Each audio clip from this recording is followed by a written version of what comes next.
मैं 36 साल से भागवत कर रहा हूँ और जब मैं वृंदावन गया तो मेरा एडमिशन वेद विद्यालय में नहीं किया गया। हमसे ये पूछा गया कि आप किस कास्ट के हैं? मैंने कहा मैं यादव हूँ। बोले अब जगह भर गई है, अब यहाँ जगह है ही नहीं।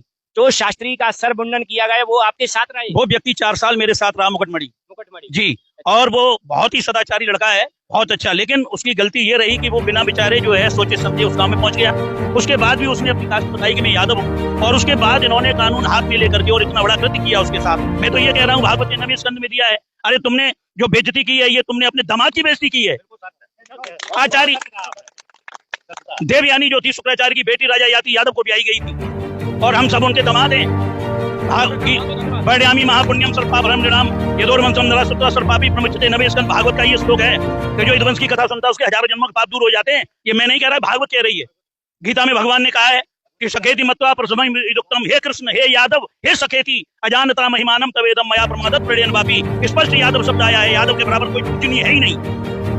और ये जो कृत्य हुआ है ये बड़ा ही निंदनीय है, बहुत ही भरसक मैं इसकी निंदा कर रहा हूँ। और सारे यादव समाज को मैं चेता रहा हूँ कि आज से ये संकल्प ले लो कि आप जो भी कार्य आज तक ब्राह्मणों से करवाते थे वो स्वयं करिए। तुम्हारे वंश में आज पढ़े लिखे और बहुत अच्छे अच्छे विद्वान पढ़े हैं, और जब तक इनका सामाजिक बहिष्कार नहीं होगा, जब तक इनका सामाजिक बहिष्कार नहीं होगा ये सुधरेंगे नहीं। क्योंकि ये कूटनीति और राजनीति शुरू से चलते आए। इन्होंने कभी SC ST OBC को चाहा ही नहीं, इन्होंने हमेशा अपने से दूर रखा। आज भी बताते हैं कि मतलब बराबर पर नहीं बैठने दिया जाता है। ये बहुत निंदनीय बातें हैं।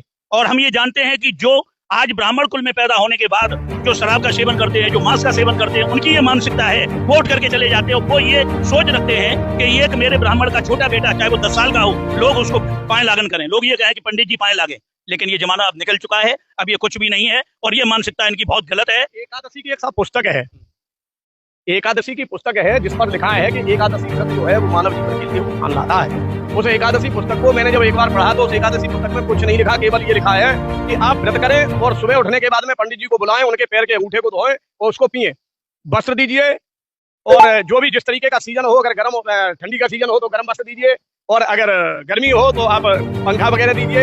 इस तरीके से दाल चावल ये सारी चीजें पंडित जी को दान दीजिए। अब मैं भी बड़ा चकित हो गया कि पुस्तक में लिखा है तो ये जो है बड़ा ही प्रमाणित चीज है। लेकिन जब भागवत जी में हम पहुंचे, जब मैंने एकादशी व्रत को करने का जो नियम जो है भागवत जी में देखा तो उसमें बहुत स्पष्ट लिखा है कि जो है अगर आपको एकादशी करनी है तो आप संत को जिमाएं, कन्या को जिमाएं, ब्राह्मण को जिमाने का कहीं कोई अधिकार नहीं है। जो पुस्तक लिखी गई है वो उन्हीं के द्वारा लिखी गई है। आज मैंने देखा है बहुत जगह भगवान शिव के ऐसे चित्र लोगों ने बना रखे हैं कि उनके हाथ में चिलम दे दी, चिलम पीने वालों ने चिलम दे दी भगवान शिव के हाथ में, क्योंकि वो ये दर्शाना चाहते हैं कि भगवान शंकर चिलम पीते थे। भोले बाबा की बेटी भी यदुवंश में भी आई, भोले बाबा की बेटी भी यदुवंश में भी आई। राजा नहुष यदुवंश इंद्र हुए। भाई इंद्र यादव से काम धेनु तर सत्र ही ब्रह्मा धरे नधीर सुर नर सत्तर फते कौन वहे अहीर। छोटी पूरी यादव जाति नहीं है। यादव के दर्शन से मानव जीवन का कल्याण होता है, मानव का उत्थान होता है। यादवों की कथा सुनने से मोक्ष की प्राप्ति होती है। यादव अगर उस कथा को यादव ही कह रहा है तो मोक्ष की दोगुनी प्राप्ति होगी, इसमें कतई कोई दोहरा